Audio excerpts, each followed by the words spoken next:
Hello guys, welcome back to our YouTube channel the Indian info.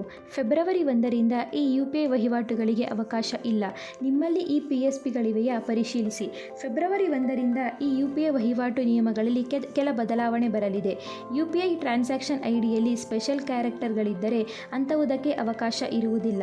ನಿಮ್ಮಲ್ಲಿರುವ UPI ಆ್ಯಪ್ಗಳಲ್ಲಿ ಈ ರೀತಿಯ transaction ID ಬಳಸುತ್ತಿದ್ದರೆ ಎಚ್ಚರ ವಹಿಸಿ. ನಿಮ್ಮ ಟ್ರಾನ್ಸಾಕ್ಷನ್ ಅನ್ನು ಸೆಂಟ್ರಲ್ ಸಿಸ್ಟಮ್ ತಿರಸ್ಕರಿಸಬಹುದು.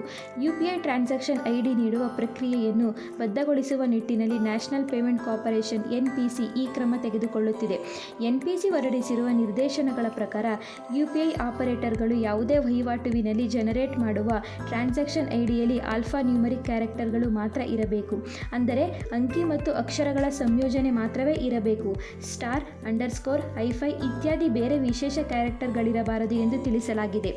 2024 ಮಾರ್ಚ್ ತಿಂಗಳಲ್ಲೇ UPI ಎಕೋಸಿಸ್ಟಮ್ನ ಭಾಗಿದಾರರಿಗೆ ಈ ಬಗ್ಗೆ ತಿಳಿಸಲಾಗಿತ್ತು. ಹೆಚ್ಚಿನ PSPಗಳು ಈ ನಿಯಮಕ್ಕೆ ಬದ್ಧವಾಗಿವೆ.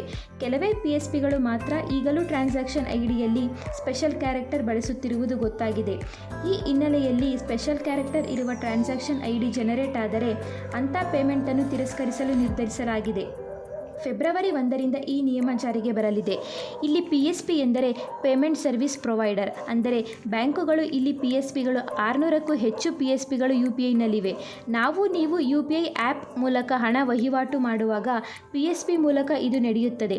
ಒಂದು UPI ಆ್ಯಪ್ನಲ್ಲಿ ನೀವು ಹಲವು PSPಗಳನ್ನು ಹೊಂದಿರಬಹುದು. ಈಗ NPIC ನಿರ್ದೇಶನದ ಪ್ರಕಾರ ಟ್ರಾನ್ಸಾಕ್ಷನ್ ಐಡಿನಲ್ಲಿ ಆಲ್ಫಾ ನ್ಯೂಮರಿಕ್ ಕ್ಯಾರೆಕ್ಟರ್ ಮಾತ್ರವೇ ಇರಬೇಕು. ಸ್ಪೆಷಲ್ ಕ್ಯಾರೆಕ್ಟರ್ ಇರಬಾರದು. ನಿಯಮಕ್ಕೆ ಬದ್ಧವಾಗಿಲ್ಲದ PSPಗಳನ್ನು UPI ಆ್ಯಪ್ಗಳು ತಮ್ಮ ಪ್ಲ್ಯಾಟ್ಫಾರ್ಮ್ನಿಂದ ತೆಗೆದುಹಾಕಬಹುದು. ನಿಮ್ಮ UPI ಆ್ಯಪ್ಗಳಲ್ಲಿ ಹಿಂದೆ ಮಾಡಿರುವ ಪೇಮೆಂಟ್ಗಳನ್ನು ಪರಿಶೀಲಿಸಿ. ಅವುಗಳ ಟ್ರಾನ್ಸಾಕ್ಷನ್ ಐಡಿಯನ್ನು ಗಮನಿಸಿ ನೋಡಿ. ಅದರಲ್ಲಿ ಸ್ಪೆಷಲ್ ಕ್ಯಾರೆಕ್ಟರ್ ಇದ್ದಲ್ಲಿ ನಿಮ್ಮ ಹಣ ವಹಿವಾಟುವಿಗೆ ಆ ಆ್ಯಪನ್ನು ಬಳಸಲು ಹೋಗದಿರಿ. Thank you all for watching this video. ಎಲ್ಲರೂ ನಮ್ಮ ಚಾನಲನ್ನು ಸಬ್ಸ್ಕ್ರೈಬ್, ಲೈಕ್, ಶೇರ್, ಕಮೆಂಟ್ ಮಾಡಿ. Please guys, do support.